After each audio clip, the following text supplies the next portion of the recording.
With around $8 trillion in assets, BlackRock is the largest asset manager in the world, and it has become infamous for using its massive wealth to influence the global economy and everyday society. Over the last year or so, however, people have started waking up and pushing back. This is mainly because of the effects BlackRock's ESG investment ideology has had on both individuals and institutions. So today, I'm going to explain what ESG is in simple terms, tell you why this investment ideology is being called into question, and examine whether this is the beginning of the end for BlackRock.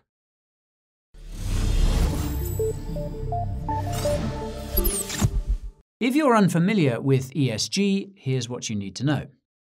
ESG stands for Environmental, Social and Governance. It's an investment ideology that's been pushed by asset managers like BlackRock and megabanks like Bank of America for years. If you watched our video about cryptocurrency and ESG, you'll know that ESG has its roots in an initiative by the United Nations from the early 2000s. This initiative saw thousands of the world's largest financial institutions come together to promote what they touted as a new form of capitalism. This new form of capitalism takes environmental, social, and governance issues into consideration, not just company and shareholder profits. This makes the ESG investment ideology synonymous with the stakeholder capitalism defined by Klaus Schwab, the founder and chairman of the World Economic Forum, or WEF. Klaus has noted in many interviews and presentations that the stakeholders in this new capitalist system are the thousands of individual institutions that are a part of the WEF. Naturally, this list includes BlackRock, Bank of America, and other institutions that have been pushing the ESG ideology. Not surprisingly, the WEF is where these institutions have been working to standardize ESG criteria. This has been done with the help of the Big Four accounting firms along with the UN. In fact, it looks like the endgame is for the ESG criteria to be synonymous with the UN's Sustainable Development Goals, or SDGs. Now, you'd be forgiven for thinking that ESG is a good thing. Individuals and institutions taking environmental, social, and governance issues into consideration for their operations and investments sounds really good on paper, but it's really bad in practice. For starters, ESG investing effectively requires the individual or institution to ignore the basic economics of supply and demand when they interfere with an environmental, social, or governance imperative. A simple example is hiring people based on their personal identity rather than their actual competence. Obviously, a company that hires its employees based on the former rather than the latter will have a very hard time competing against a company that hires its employees based on competence. Now, this is why nobody took ESG seriously for the first decade or so after it was first defined. This all changed in January 2020, however, when BlackRock CEO Larry Fink published an open letter to the CEOs of all the companies BlackRock is invested in. He basically told them to conform with the asset manager's ESG ideology, or else. Google search trends confirm the term ESG went parabolic after Larry's letter. That's because or else means that BlackRock will pull funding from existing companies and refuses to fund any new companies that don't comply with ESG. I'll leave a link to an interview with Kevin O'Leary in the description if you want to know how much influence BlackRock has here. It's truly unbelievable. I'll also remind you that it's not just BlackRock pushing ESG. During a panel at this year's WEF conference in Davos, Bank of America CEO Brian Moynihan said that institutions who score low on ESG will have a harder time getting access to financial services. It won't be long before they do the same to individuals. The worst part is that ESG criteria haven't been clearly defined. This ambiguity has allowed asset managers and megabanks to pick and choose which companies they invest in or divest from. Tesla is a textbook example here. It was dropped from the S&P 500's ESG index despite being objectively ESG friendly. Now, if you're wondering why the pushback against BlackRock and ESG has only begun over the last year or so, the short answer is the economy. If you pull up the 5-year charts for oil and gas prices, you'll notice that both started to spike in almost every country in early 2021, long before the war in Ukraine. There are, of course, many reasons for this. These include pandemic stimulus, which increased the money supply, the shutdown of many energy operations due to the pandemic, which restricted oil and gas supplies, and the gradual reopening of many countries, which increased the demand for oil and gas. However, another reason is years of underinvestment in the energy sector, something that continues to this day. ESG-obsessed investors have been reluctant to fund any new oil and gas operations.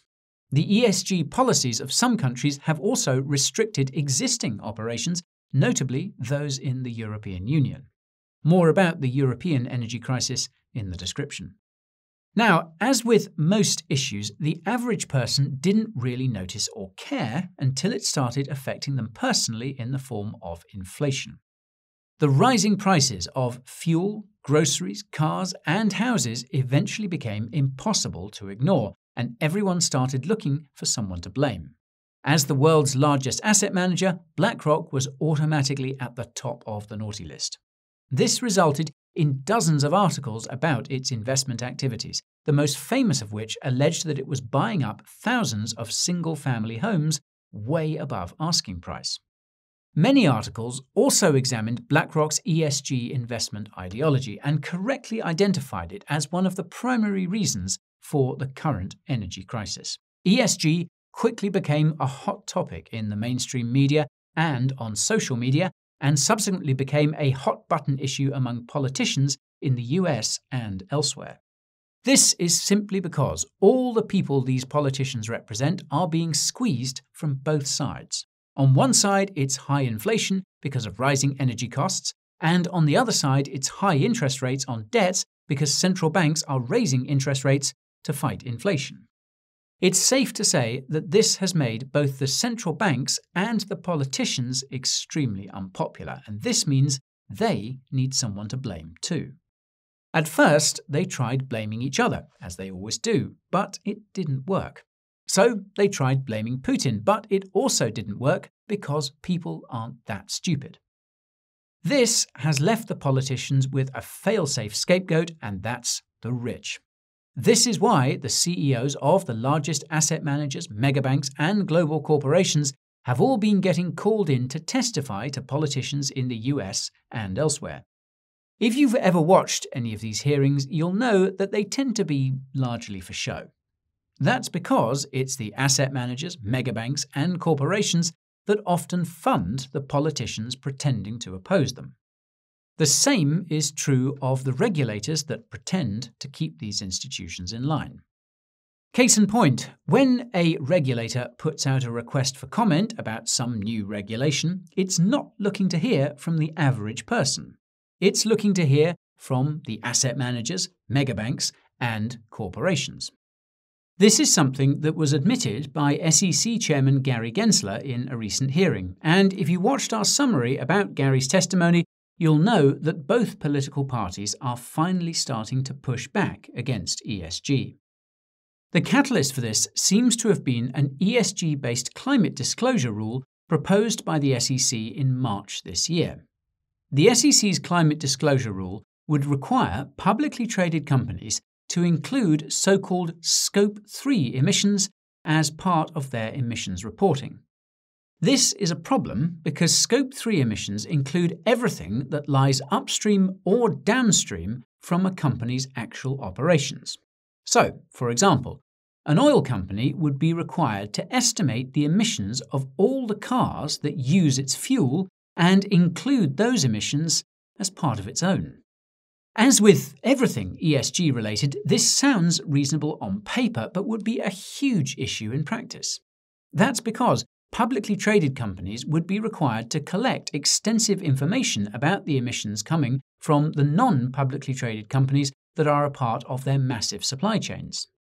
As it so happens, many US politicians are also small business owners, and some of them provide goods and services to publicly traded companies. This means that if the SEC's climate disclosure rule gets passed, their small businesses would get financially squeezed by the cost of climate compliance. Some would say that bankrupting small businesses is part of the purpose of ESG, but let's not go there.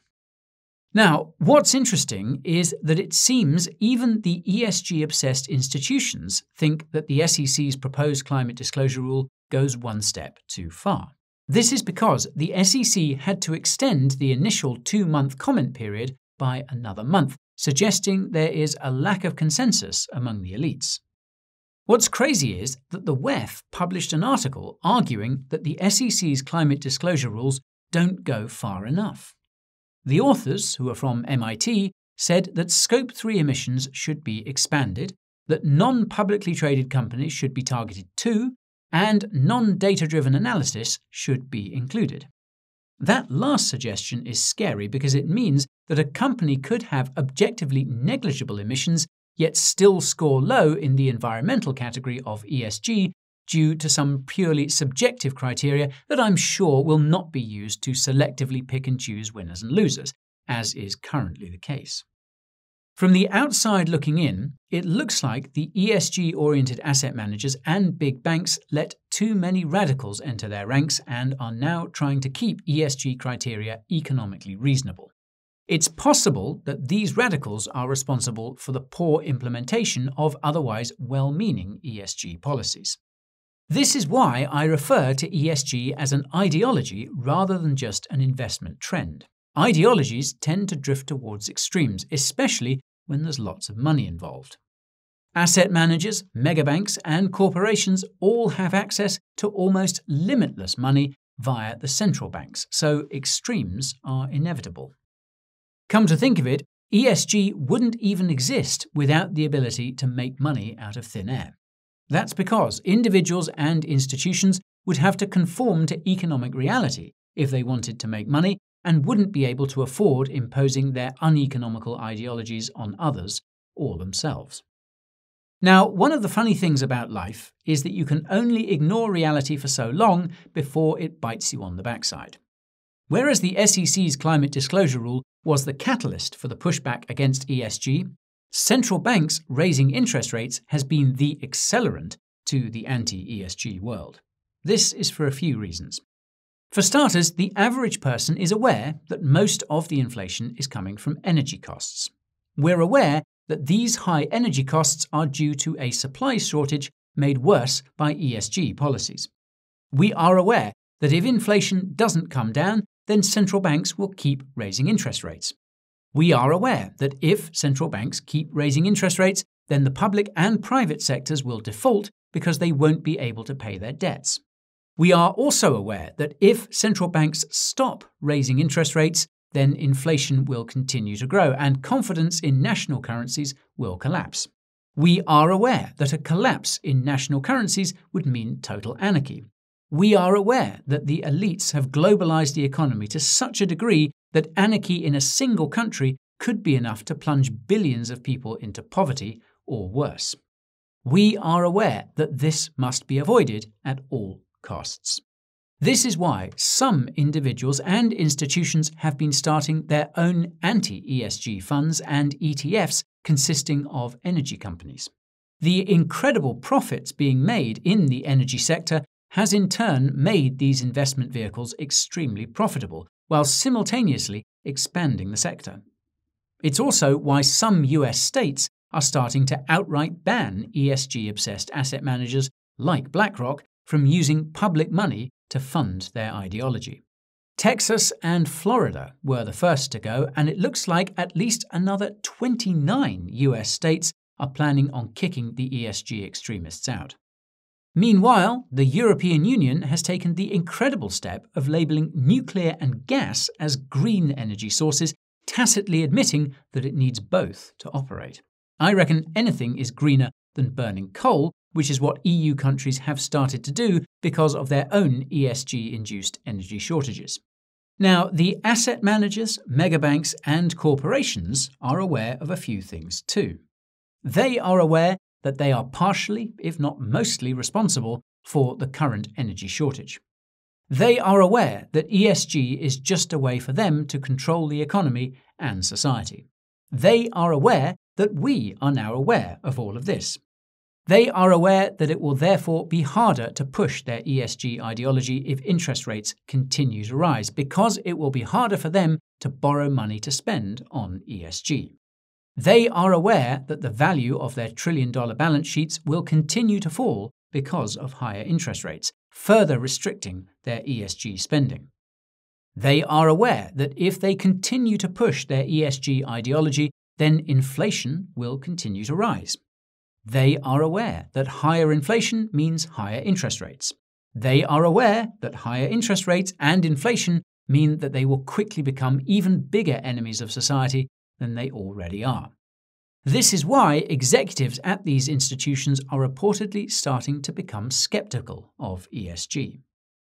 According to a recent survey conducted by CNBC, only 25% of chief financial officers are fans of the SEC's climate disclosure rules. By contrast, 35% of CFOs are fans of the anti-ESG steps being taken in some states. Another recent survey of CEOs conducted by Big Four accounting firm KPMG notes that skepticism of ESG has doubled over the last year to 17%. Almost 60% of CEOs are also planning on pausing or even reconsidering their ESG strategies due to the upcoming recession. More about that in the description. Now, the most compelling evidence that BlackRock's ESG empire is starting to collapse was the UN's recent COP27 climate summit in Egypt. There were over 600 fossil fuel lobbyists in attendance, a record high. The fact that they were even allowed to attend speaks volumes to how hard reality is hitting ESG ideologues. So this brings me to the big question, and that's whether this is the beginning of the end of BlackRock's ESG investment trend. As I mentioned a few moments ago, ESG has proven itself to be nothing more than a way for asset managers, banks, and corporations to control the economy and society. This is evident in all the inconsistencies in their ESG criteria, as well as their own actions and investments. These inconsistencies are why many former BlackRock executives have spoken out against the ESG investment ideology. The most recent one to speak out was Terence Keeley, whose criticism can be summarized in 3 words: ESG doesn't work.